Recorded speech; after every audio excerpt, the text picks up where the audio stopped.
সবুজ শান্ত পাহাড়, মেঘের লুকোচুরি আর নৈসর্গিক সৌন্দর্যের এক মায়াবী লীলাভূমি আমাদের পার্বত্য চট্টগ্রাম। খাগড়াছড়ি, বান্দরবান আর রাঙামাটির এই ১৩,০০০ বর্গ কিলোমিটারের বিস্তীর্ণ প্রান্তর বাইরে থেকে দেখলে মনে হবে যেন এক টুকরো স্বর্গ। কিন্তু এই নৈসর্গিক নীরবতার আড়ালে কান পাতলে এখন আর পাখির ডাক শোনা যায় না। শোনা যায় অত্যাধুনিক সমরাস্ত্রের ঝনঝনানি, বুটের আওয়াজ আর বারুদের উৎকট গন্ধ। পর্যটনের এই অপার সম্ভাবনাময় জায়গাটি এখন পরিণত হয়েছে বারুদের এক ভয়ানক স্তূপে। রাষ্ট্রের চোখ ফাঁকি দিয়ে গহীন অরণ্যে গড়ে তোলা হয়েছে এমন সব মরণাস্ত্রের পাহাড়, যার তালিকা দেখলে খোদ সামরিক বাহিনীর অভিজ্ঞ কর্তাদেরও চোখ কপালে ওঠার জোগাড়। পাহাড়ের আনাচে কানাচে ঘাপটি মেরে থাকা জেএসএস, ইউপিডিএফ এবং কেএনএফ এর মতো সশস্ত্র গোষ্ঠীগুলোর হাতে এখন এমন সব ভারী যুদ্ধাস্ত্র মজুত রয়েছে যা দিয়ে রীতিমতো একটি ছোটখাটো যুদ্ধ চালিয়ে নেওয়া সম্ভব। কিন্তু প্রশ্ন হলো, এত অত্যাধুনিক, দামি আর ভারী মারণাস্ত্র দেশের ভেতরে ঢুকছে কোন পথে? কারা দিচ্ছে এই অর্থের যোগান? আর কি বা তাদের চূড়ান্ত লক্ষ্য? একসময় পাহাড়ি সন্ত্রাসীদের হাতে দেখা যেত দেশীয় অস্ত্র বা ছোটখাটো আগ্নেয়াস্ত্র, কিন্তু পার্বত্য চট্টগ্রামের বর্তমান দৃশ্যপট সম্পূর্ণ ভিন্ন। গোয়েন্দা প্রতিবেদনগুলো এক ভয়ঙ্কর সত্য সামনে এনেছে। পাহাড়ের এই বিচ্ছিন্নতাবাদী সংগঠনগুলোর গোপন আস্তানায় এখন মজুদ রয়েছে AK-47, AK-56, AK-22 এর নতুন ভার্সন, M16 এবং মার্ক 2 এর মতো প্রাণঘাতী সব অ্যাসল্ট রাইফেল। নিখুঁত নিশানায় দূর থেকে আঘাত হানার জন্য তারা ব্যবহার করছে স্নাইপার রাইফেল ও M4 কার্বাইন। অবাক করা বিষয় হলো, এখানেই তাদের সক্ষমতা শেষ নয়। এই গোষ্ঠীগুলোর হাতে পৌঁছে গেছে rocket launcher, 40mm grenade launcher এবং মর্টারের মতো হেভি আর্টিলারি। এমনকি আকাশে সামরিক বাহিনীর গতিবিধি পর্যবেক্ষণের জন্য ড্রোন, নিজেদের নেটওয়ার্ক সুরক্ষিত রাখতে সিগন্যাল জ্যামার, শক্তিশালী ওয়াকি টকি এবং বিমান বিধ্বংসী রিমোট কন্ট্রোল বোমার মতো প্রযুক্তিও তাদের হাতে রয়েছে। খাগড়াছড়ির মণিপুরের তারাবন এলাকাটি রীতিমতো এই বিপুল সমরাস্ত্রের এক অঘোষিত হেডকোয়ার্টারে পরিণত হয়েছে। কিন্তু এত বিপুল পরিমাণ সামরিক সরঞ্জাম নিশ্চয়ই শুধু আধিপত্য বিস্তারের জন্য জড়ো করা হয়নি। এর পেছনে রয়েছে রাষ্ট্রের মানচিত্র ছিঁড়ে ফেলার এক ভয়ঙ্কর নীল নকশা। গোয়েন্দা সংস্থার তথ্য মতে, পাহাড়ের এই সশস্ত্র গোষ্ঠীগুলোর চূড়ান্ত লক্ষ্য হল বাংলাদেশের 3 পার্বত্য জেলা এবং এর সাথে ভারতের ত্রিপুরা ও মিজোরামের বেশ কিছু অংশ কেটে নিয়ে একটি স্বাধীন জুম্মল্যান্ড রাষ্ট্র প্রতিষ্ঠা করা। সোশ্যাল মিডিয়ায় অন্ধকার গলি থেকে শুরু করে প্রকাশ্য এই কল্পিত জুমল্যান্ডের মানচিত্র ছড়িয়ে দেওয়া হচ্ছে। বিশেষ করে গত 5ই আগস্টের পর দেশের রাজনৈতিক পট পরিবর্তনের ফলে সৃষ্ট পরিস্থিতির সুযোগ নিতে মরিয়া হয়ে উঠেছে এই চক্রটি।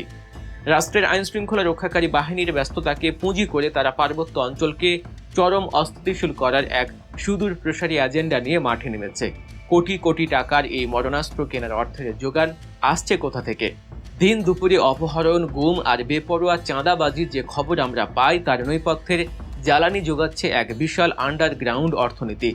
পাহাড়ের সাধারণ মানুষ, জুম চাষি থেকে শুরু করে বড় বড় ব্যবসায়ী, কাউকেই ছাড় দিচ্ছে না এই সশস্ত্র গোষ্ঠীগুলো। পরিসংখ্যান বলছে, কেবল পার্বত্য চট্টগ্রাম থেকেই প্রতি বছর অন্তত 700 কোটি টাকার বেশি চাঁদা আদায় করছে তারা। রক্তের ঘামে উপার্জিত এই বিপুল পরিমাণ অর্থ সরাসরি চলে যাচ্ছে আন্তর্জাতিক অস্ত্র চোরা কারবারিদের পকেটে। আর এই চাঁদার টাকায় কেনা রকেট লঞ্চার আর সাবমেরিন গান তাক করেই পাহাড়ের বুকে ত্রাসের রাজত্ব কায়েম করে রেখেছে তারা।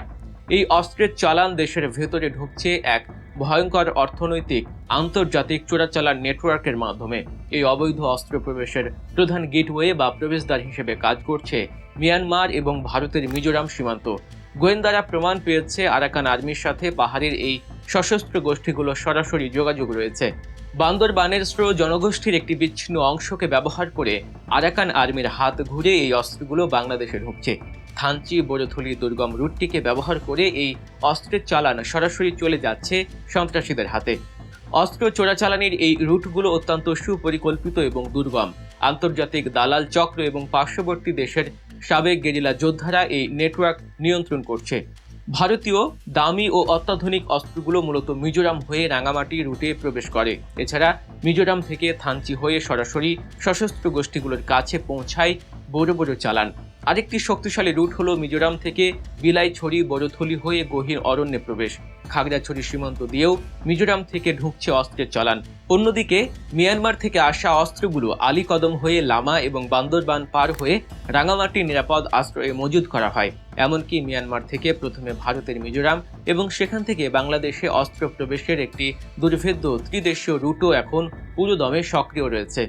অবশ্য আইনশৃঙ্খলা রক্ষাকারী বাহিনীও বসে নেই। পরিস্থিতি নিয়ন্ত্রণে আনতে নির্বিচ্ছিন্ন যৌথ অভিযান চলছে। এই অভিযানের তীব্রতায় কোণঠাসা হয়ে পড়েছে অনেক সন্ত্রাসী গোষ্ঠী।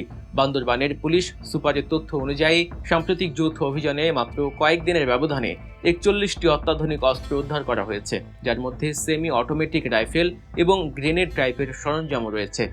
গোয়েন্দা প্রতিবেদন নিশ্চিত করেছে যে 2025 সালের শুরুতেই প্রতিবেশী দেশের পুলিশ 5টি বড় অস্ত্রের চালান সীমান্তেই আটকে দিয়েছে।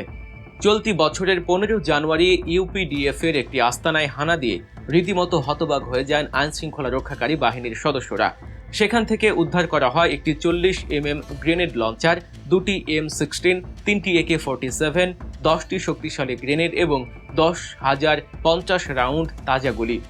একটি সাধারণ সশস্ত্র গোষ্ঠীর কাছে 10,000 রাউন্ড অ্যামুনেশনের মজুদ থাকাটা কোনো স্বাভাবিক ঘটনা নয়। এর ঠিক কয়েকদিন পর 21 জানুয়ারি উদ্ধার হয় 9mm পিস্তল, বিপুল পরিমাণ ভারতীয় রুপি ও নগদ অর্থ।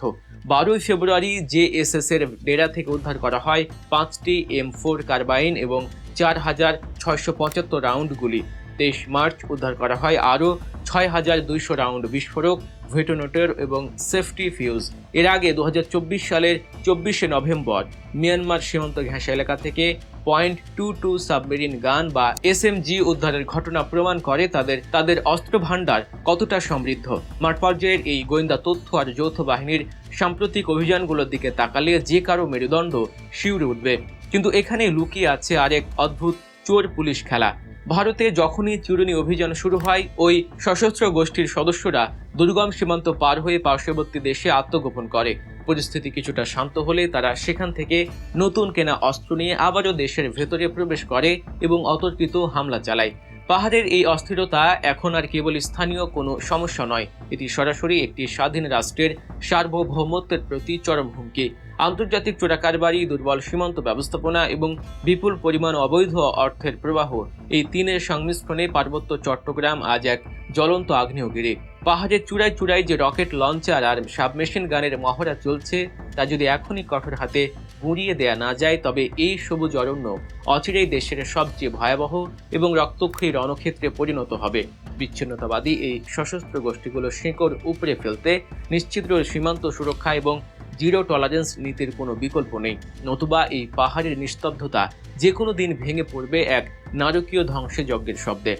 সবুজ পাহাড়ের আড়ালে লুকিয়ে থাকা এমন আরও অনেক অজানা তথ্য ও ভয়ঙ্কর সব সত্য জানতে এবং দেশের আনাচে কানাচে ঘটে যাওয়া এমন লোমহর্ষ ঘটনার পেছনের গল্পগুলো সবার আগে পেতে আমাদের চ্যানেলটি এখনই সাবস্ক্রাইব করুন এবং বেল আইকনে ক্লিক করে আমাদের সাথেই থাকুন। পাহাড়ের এই গুমট পরিস্থিতি শেষ পর্যন্ত কোন দিকে মোড় নেয় তা জানতে চোখ রাখুন আমাদের পরবর্তী ভিডিওতে। ভালো থাকুন, সুস্থ থাকুন, আল্লাহ হাফেজ।